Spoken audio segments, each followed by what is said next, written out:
The Battle of Ballyshannon. There was a battle fought in 1247 between Maurice FitzGerald, 2nd Lord of Offaly, and Melaghlin Ó'Donnell, Lord of Tyrconnell, at Ballyshannon.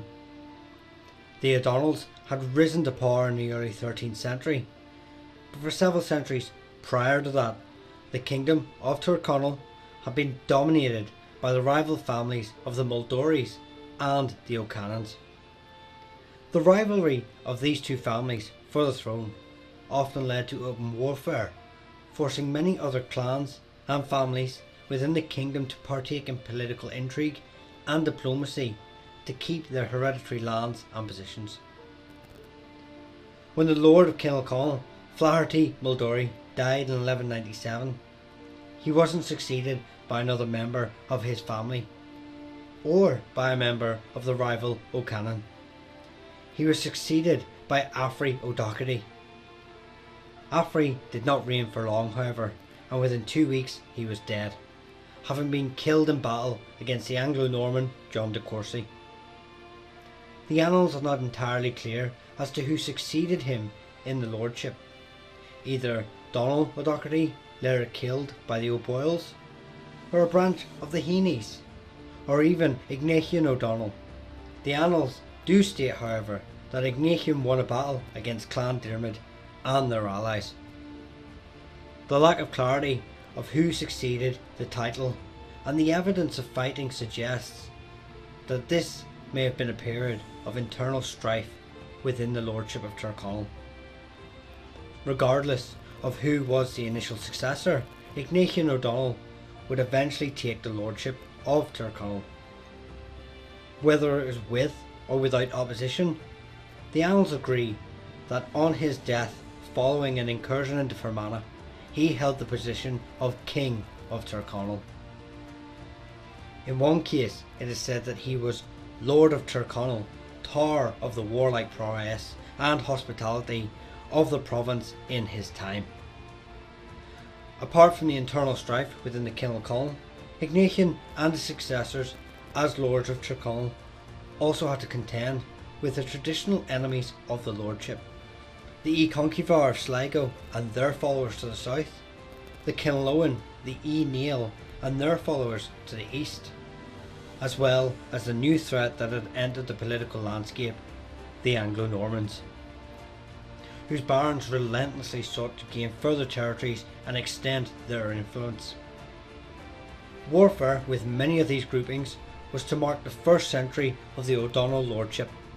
Ignatian, Melaghlin, Godfrey and Donald Og, despite advancing the power and influence of the Kilmalcolm, would all suffer death in or resulting from battle.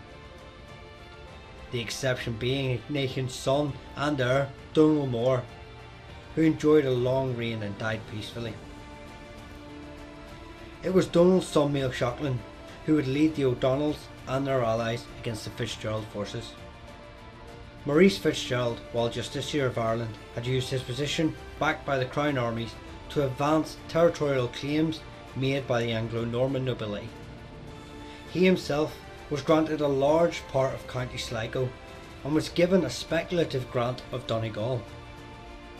He attempted to establish his control over his claimed territory and was supported in his efforts by the Conquivir of Sligo, traditional enemies of the O'Donnells. Melaghlin O'Donnell had raided North Connacht in 1245, but the following year FitzGerald led a force into Tyrconnell, giving half of Tyrconnell to Cormac O'Connor and seizing hostages from the O'Donnells, imprisoning them in Sligo Castle. This castle, which he himself had ordered Phelim O'Connor, King of Connacht, to build at Phelim's expense, for the purpose that FitzGerald could lead expeditions into Donegal.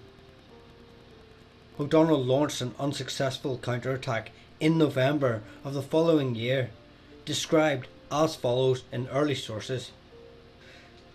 The chiefs of Kilmalcolm came on All Saints' Day to Sligo and burned the bawn, but were not able to make their way into the castle, upon which the people of the castle hanged the hostages in their presence, having suspended them from the top of the castle. The dead included his foster father and foster brother.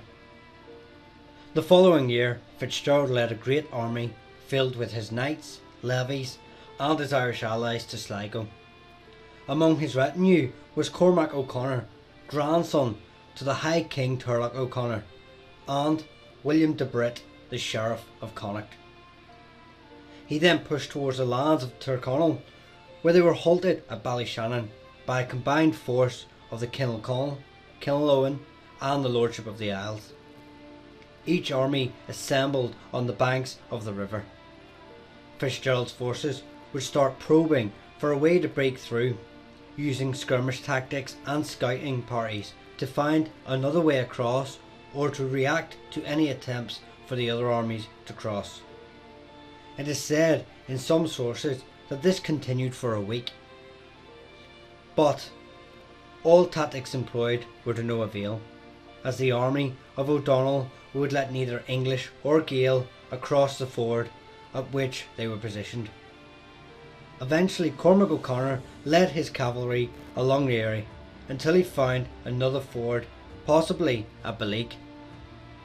They were able to cross in full without the knowledge of his enemy. Cormac then attacked the O'Donnells from behind. It is said the army was not aware they were being flanked till Cormac's force of cavalry was nearly upon them. Melaghlin turned his forces to meet the charging cavalry, at which FitzGerald seized the opportunity and led his army across the ford. Being caught in a pincer movement, O'Donnell's army was surrounded and forced to fight to try and break through the enemy ranks. It was a bloody battle, with both sides suffering casualties, including the Sheriff William de Britt and his brother. Melaghlin was ultimately defeated. Amongst the Ulster army dead were the O'Boyle chieftains, Roderick MacRonald of the Isles, who may have brought across some of the very first Gaelic glass soldiers into Ireland.